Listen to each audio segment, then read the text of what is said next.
Buenos días a todos.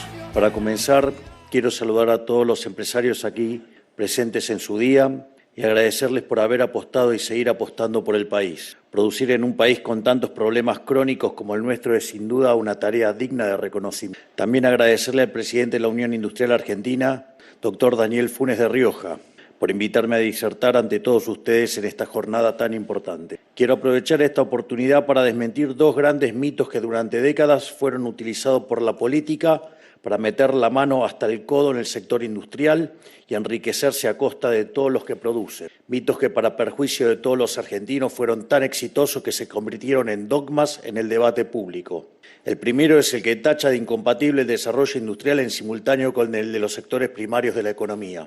Tal como ya he dicho en otra oportunidad, durante 100 años la política nos vendió el cuento de que para tener una economía pujante el desarrollo industrial debía darse pisoteando los sectores dinámicos y exportadores, en especial al campo. Pero esto no siempre fue así, y a las pruebas me remito, porque el periodo de mayor expansión industrial de la historia argentina fue precisamente durante el modelo agroexportador, y no, como dicen algunos, con el modelo fracasado de sustitución de importaciones con patrocinio estatal. Fue el desarrollo económico generado por el sector privado el origen de nuestra primera industrialización. Lo mismo ocurrió en la década del 30, cuando el mercado argentino naturalmente desarrolló para abastecer la demanda que no podía abastecer Europa, destrozada y descapitalizada tras el crash del 29. Pero en algún momento, promediando la mitad del siglo pasado, la política decidió que para que el país se desarrollara se tenía que producir todo acá y empezó a arbitrar con mano férrea la relación entre los distintos sectores de la economía, robándole a uno para darles a otro, la justicia social.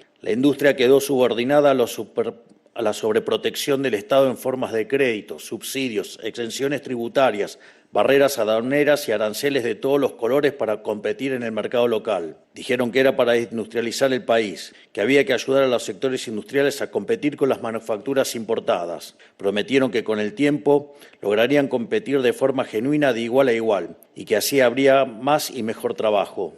Pero paradójicamente se volvieron cada vez más dependientes del Estado, que a su vez dependía de las exportaciones agropecuarias para financiar todos esos beneficios, y se generó una relación de tutela viciosa con el Estado que arrastramos hasta el día de hoy. La consecuencia es que para proteger a la industria se le robó el campo, y esa protección lo único que generó es un sector industrial adicto al Estado. Esta es una de las raíces de las crisis económicas estructurales que padecemos hasta tantas décadas. 100 años de insistir con estas ideas terminaron, en primer lugar, arruinando a nuestro potencial exportador, castigando el campo con trabas e impuestos y directamente impidiendo el desarrollo de otros sectores exportadores en los que deberíamos ser protagonistas globales, como es la industria del cobre. En segundo lugar, perjudicaron a todos los argentinos porque nos obligaron a pagar más caro por productos de peor calidad, aumentando el costo de vida y reduciendo la capacidad de ahorro y, en consecuencia, la capacidad de inversión de todos. Y, por último, a pesar de tanto llenarse la boca hablando de política industrial, terminaron perjudicando directamente a gran parte de la propia industria. Porque detrás de todos esos supuestos buenos deseos que justificaron alquimias y experimentos que resultaron en 113 años de déficit fiscal de los últimos 123, en restringir la compra y venta libre de divisas, en pisar el tipo de cambio, en pisar tarifas y destrozar los precios relativos de la economía, y en haber sido, junto con la dictadura de Maduro, los únicos países de la región con más de 20 puntos de inflación interanual los últimos 15 años seguidos. ¿Quién puede ganar en un país así? Nadie. Y los resultados están a la vista. La Argentina tiene prácticamente la misma cantidad de empleo formal privado que hace 15 años. En definitiva, a ningún sector le puede ir bien si al conjunto de la sociedad le va mal. Bueno, salvo quizás a la casta política, ¿no? Lo que es peor, tanta miseria le terminó imponiendo un modelo de negocio distinto a muchos sectores. Ya no se trataba de pensar cómo producir más, mejor y más barato, sino de ver cómo acceder a la mayor cantidad de ventajas y prebendas posibles de parte del Estado para poder sobrevivir.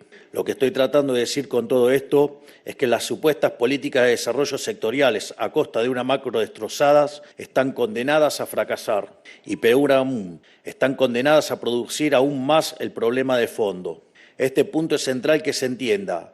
tanto por ustedes que están en la trinchera como por los analistas económicos que viven de opinar o pedir un plan de desarrollo. Todo lo que los argentinos estamos acostumbrados a escuchar en materia económica es lisa y llanamente una estafa que solo sirve para beneficiar a algunos en detrimento de todos. Recomiendo enfáticamente un comentario que anda dando vuelta de el brillante Claudio Suchovicki sobre el hombre que calculaba. No se lo pierdan, porque les va a aclarar mucho sobre la estafa que han vendido los políticos. Quitarles a unos para darles a otros no es una política económica. Es un robo que encima destruye la economía en el largo plazo. Así que sepan que cuando alguien les habla de potenciar la industria, mientras emite dinero por 13 puntos del PBI en un año, mientras pisa el tipo de cambio hasta un tercio de su valor de mercado, mientras autoriza importaciones a pesar de que no están los dólares, esa persona no es proindustria. Esa persona es un estafador y punto. Yo se los digo. ¿Saben cuál es la mejor política industrial? Tener una buena política fiscal y monetaria. Honrar las deudas y recuperar la credibilidad del país, para que desde afuera confíen en que si nos venden les vamos a pagar. ¿Saben cuál es la mejor política industrial? Terminar con la inflación, recuperar el cálculo económico y devolverle a los argentinos los dones de la estabilidad, devolverle el futuro a los argentinos de a pie, la posibilidad de mirar hacia adelante y de planificar, de ahorrar y ser dueños de sus propias decisiones económicas. Esa es la mejor política industrial. Piensen cómo prefieren que sean sus compradores. Familias con capacidad de ahorro que progresan y que cada vez pueden comprar más y mejor, o familias empobrecidas que tienen que adelantar consumo comprando lo primero que encuentren en 24 cuotas porque estoquearse en bienes es más rendidor que ahorrar en moneda. Solo si el conjunto de la sociedad le va bien, le puede ir bien a la industria de forma sostenible. Además, ustedes saben que para quienes llevan adelante una empresa, estabilidad significa libertad. ¿O acaso la contabilidad permanente de un régimen de inflación alta e inestable no es una cárcel? Es un desperdicio de energía infernal. Esa energía que hoy gastan en sortear el obstáculo de inestabilidad, mañana lo van a poder invertir en pensar cómo vender un mejor producto a mejor precio. Si el valor de una compañía se mide de acuerdo al valor presente de los flujos futuros de esa empresa, la estabilidad es condición sine qua non para que su empresa valga algo. No hay valor sin estabilidad, no hay ganancia sin estabilidad. No hay crecimiento sin estabilidad. Les dije que quería desarmar dos mitos. El segundo es el peor de todos y es adyacente al mito anterior, el mito de que la libertad en la economía es perniciosa para el desarrollo industrial. Ningún país quebró por abrirse al comercio internacional. Todo lo que lo hicieron progresaron, de hecho. ¿A quién se le puede ocurrir de semejante disparate? Y lo único que es pernicioso para el desarrollo industrial es tener un Estado elefantiásico montado a sus espaldas. Esta administración está empecinada en reducir el costo argentino en la totalidad de la vida económica nacional, para así mejorar la competitividad de todos los sectores productivos. Vinimos a achicar el Estado para agrandar el bolsillo a ustedes. Ya que hablamos de mitos, el costo argentino es como un monstruo mitológico de muchas cabezas. La primera de ellas es el costo financiero, o sea, la capacidad que tienen los actores de la economía para acceder a crédito barato. ¿Saben cuál es el principal factor de incidencia en el costo financiero? El riesgo país. Ese riesgo país que se ubicaba en el orden de los 2.400 puntos el día del balotaje y hoy se ubica en el orden de los 1.400 puntos, gracias al trabajo apoteósico que está realizando Toto Caputo, Santiago Bausili, el gigante de Pablo Quirno y todo su equipo, quienes, por cierto, el viernes pasado lanzaron un canal propio online donde comentan sobre el camino económico del país y sus objetivos, por si a alguien le interesa ir a las fuentes y dejar de depender de la información inventada por periodistas ensobrados. En ese mismo riesgo país que sube cada vez que los degenerados fiscales del Congreso pasan leyes impagables sin decir de dónde quieren sacar la plata. Lo primero que hicimos al asumir y contra la opinión de los econochantas fue arbitrar las tasas de interés local con la tasa de interés internacional ajustada por riesgo, que obviamente ello implicaba, dado el salto devaluatorio, implicaba una tasa de interés real negativa en pesos y que fue lo que permitió a su vez la licuación y el desarmado de los pasivos remunerados, que dicho sea de paso, respecto a la hazaña fiscal que hemos hecho, ¿no? Porque nosotros heredamos 15 puntos de déficit fiscal consolidado entre Tesoro y Banco Central. Nos decían que hacer un ajuste de un punto del PBI en el Tesoro era imposible. Cuando dijimos que íbamos a alcanzar el déficit cero en el primer año, nos dijeron que era imposible. Y ese conjunto de gigantes que están en el Ministerio de Economía lo lograron en un mes. vaya que sí tienen mérito.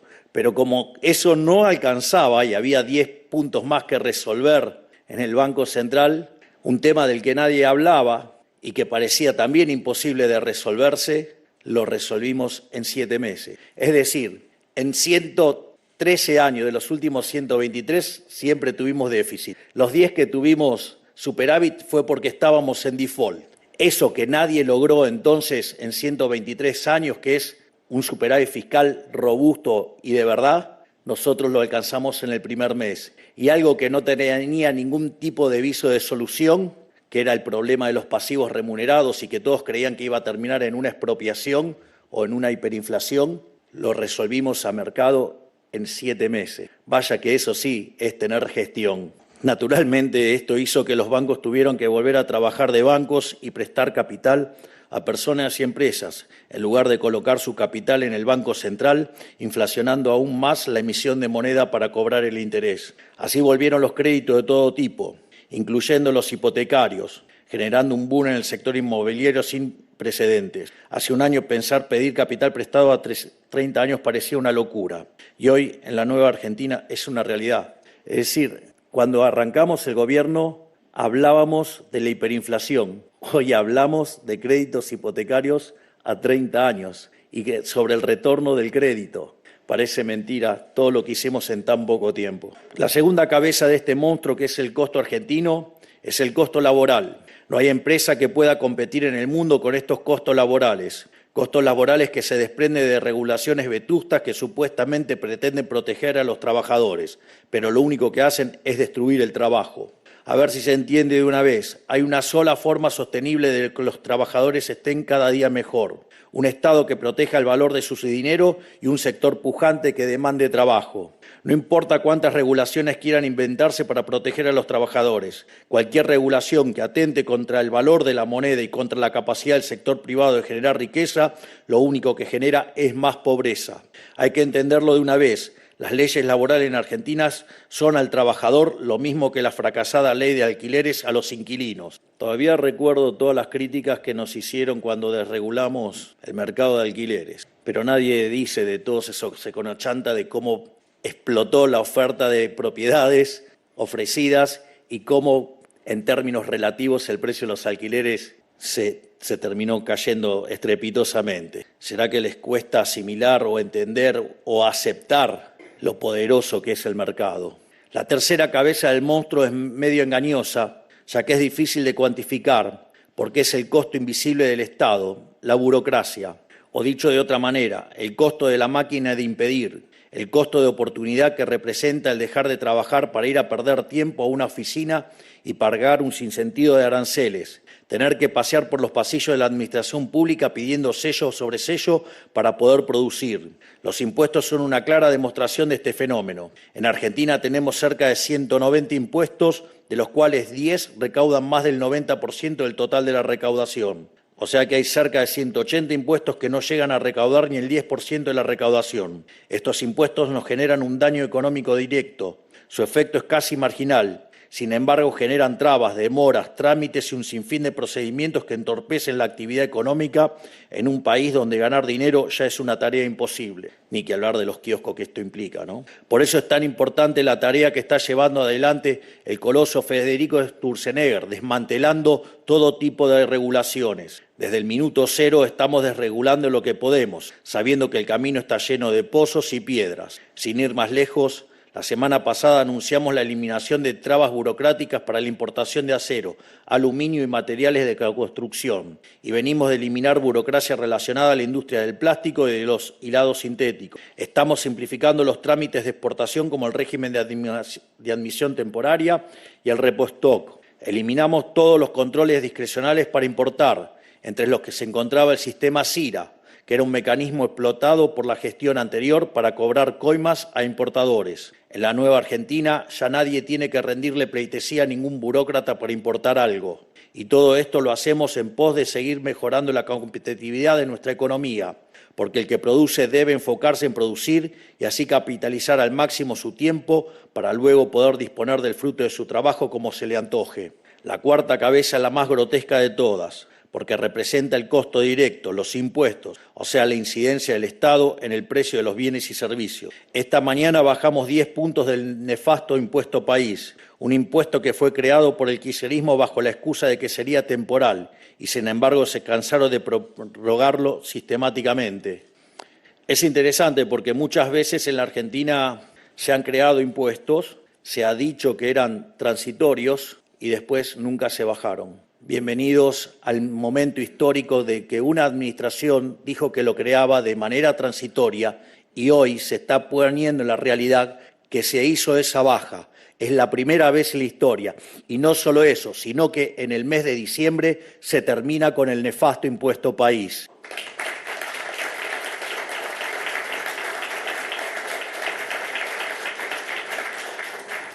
Hay una frase de Milton Friedman que decía que no había nada más permanente que un aumento transitorio del gasto público y en realidad como ustedes eso lo tienen que financiar porque, esta es interesante, ahí voy a citar a un economista que no me resulta simpático, pero no, o sea, que no suscribo a todas las cosas que dice, pero esta frase es interesante.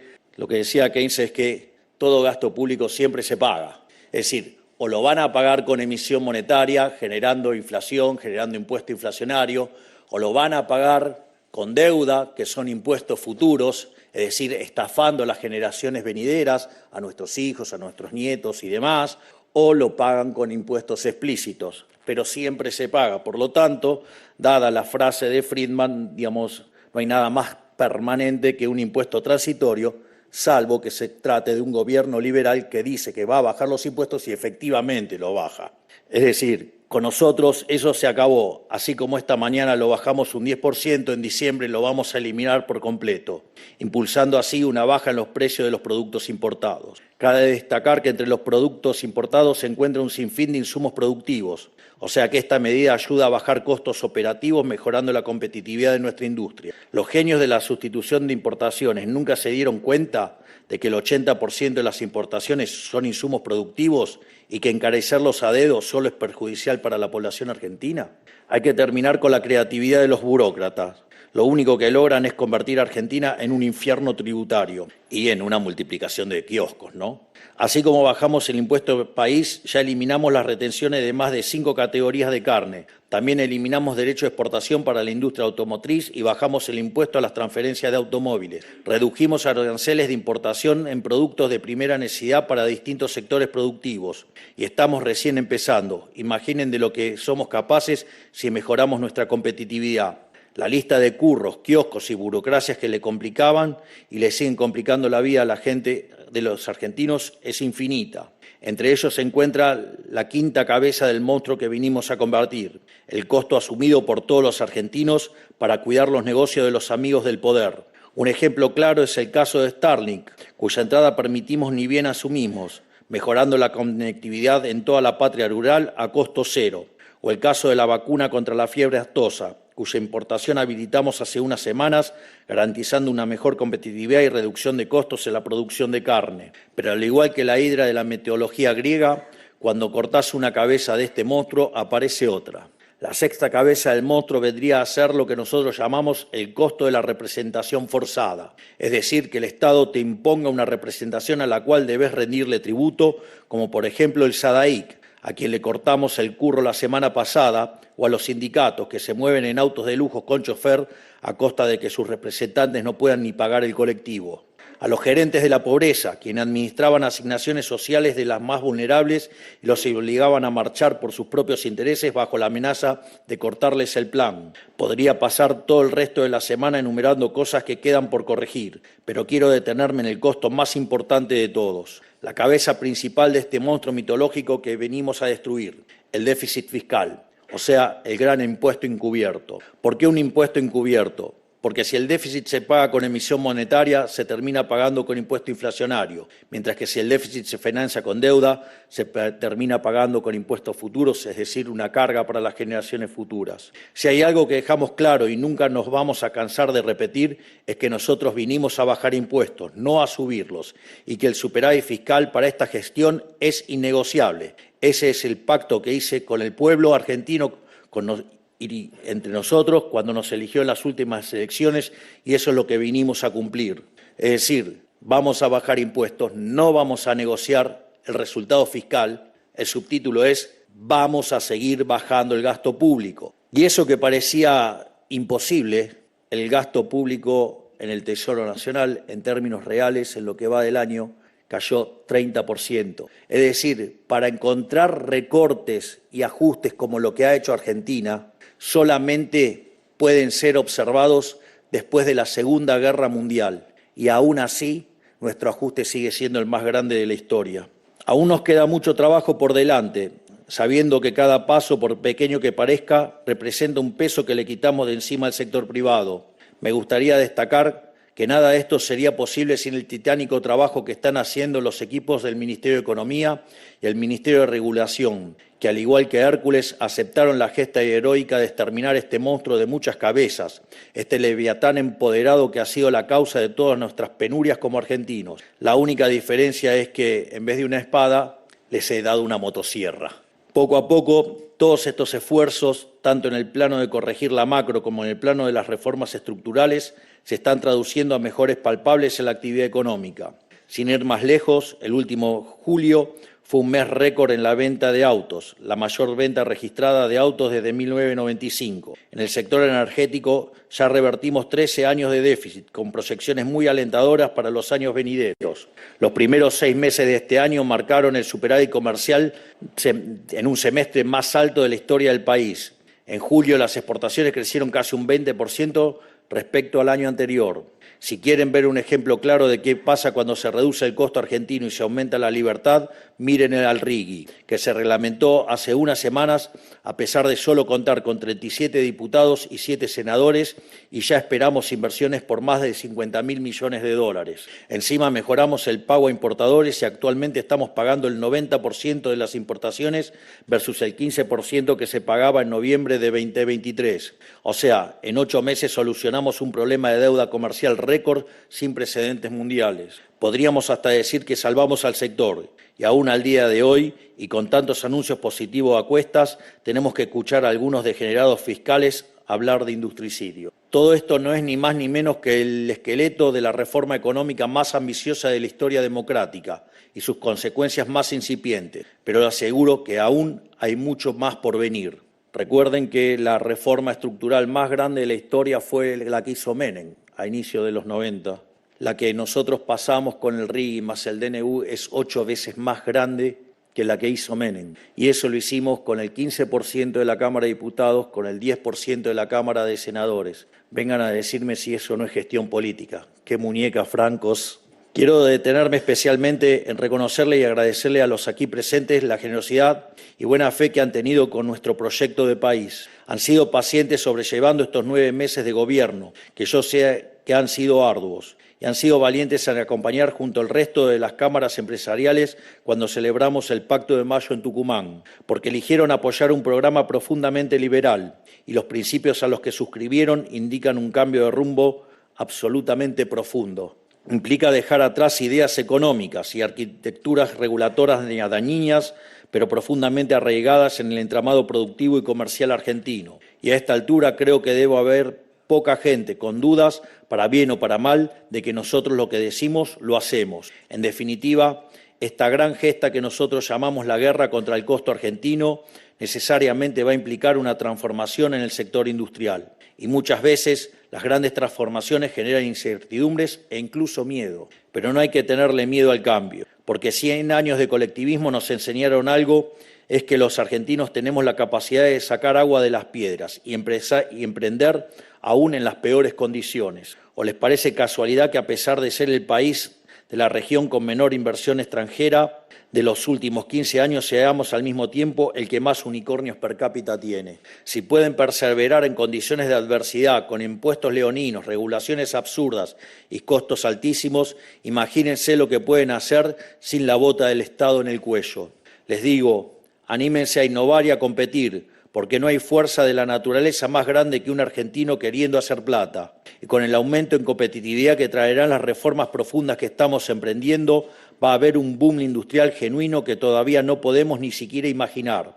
¿Esto quiere decir que todos van a ganar? No. No, porque eso sería mentir. De hecho, Schumpeter hablaba de la destrucción creativa. Así es que cuando aparecen estos procesos, algunos progresan, otros se adaptan y es cierto que algunos también quedan en el camino, pero el sistema da las posibilidades para reconvertirse, ya sea para ir por la revancha o sumarse en otro lado. Aquí tenemos que ser sinceros, somos pocos y nos conocemos bien. Muchos han disfrutado por demasiado tiempo del beneplácito que el conjunto de los argentinos les dio en subsidios, exenciones y aranceles a la competencia. Tuvieron décadas de cazar en el zoológico, amparados en el cuento de preparar su matriz productiva y modelo de negocios para poder competir en su propia ley. Muchachos, si no alcanzó con eso, ¿cuánto más se le puede exigir al conjunto de los argentinos, que al final del día es el que paga con el sudor de su frente por esos privilegios? El cambio para muchos va a implicar, como decía el presidente Menem, aprender a andar en bicicleta sin rueditas. La mayoría seguramente va a hacer equilibrio, precisamente porque la reducción en el costo argentino compensará la eliminación de beneficios que eran perniciosos para el conjunto de la sociedad. La realidad misma va a separar la paja del trigo, o dicho en criollo, a los que no están o los que no necesitan el curro para vender, les va a ir bien. De nuestra parte tienen el compromiso de que vamos a hacer lo máximo posible para que la transición del modelo de la decadencia al modelo de la libertad no deje empresas ni laburantes afuera. No lo vamos a dejar tirados. Vamos a abrir la economía cuando estén dadas las condiciones estructurales para que las empresas competitivas sean lo más competitivas posible. Como digo siempre, nuestro programa económico tiene etapas que están asignadas por el cumplimiento de objetivos y no vamos a apurar los tiempos de ninguna decisión si no están dadas primero las condiciones para que esa medida tenga éxito. Para finalizar, sepan que en mí van a encontrar un aliado del sector privado. Son ustedes, junto a su esfuerzo, los que empujan para adelante, generan riqueza y puestos de trabajo. El Estado no genera ni riqueza ni trabajo. Cuando el Estado genera riqueza, lo hace para los políticos. Cuando el Estado genera trabajo, lo hace para sus amigos. Los únicos que generan riqueza y trabajo son los empresarios, apostando su capital para obtener un beneficio. Y cuando consiguen beneficios es porque le están arreglando la vida a la gente. Cuando un empresario gana dinero, es un benefactor social porque le está arreglando los problemas a la gente. Y cuanto más dinero ganen, mejor, porque quiere decir que son verdaderamente benefactores sociales. Nosotros lo que sí podemos hacer, y ya estamos haciendo, es remover todos los obstáculos que se encuentran en el camino, con la visión de hacer de la Argentina el país más libre del mundo, porque la Argentina, los argentinos y sus empresas tienen todo lo necesario para competir de igual a igual con los mejores. Sabemos cómo hacerlo y no tengo ninguna duda de que lo vamos a lograr. Por eso, que Dios bendiga a los argentinos y que la fuerza del cielo los acompañe. ¡Viva la libertad, carajo! Muchas gracias.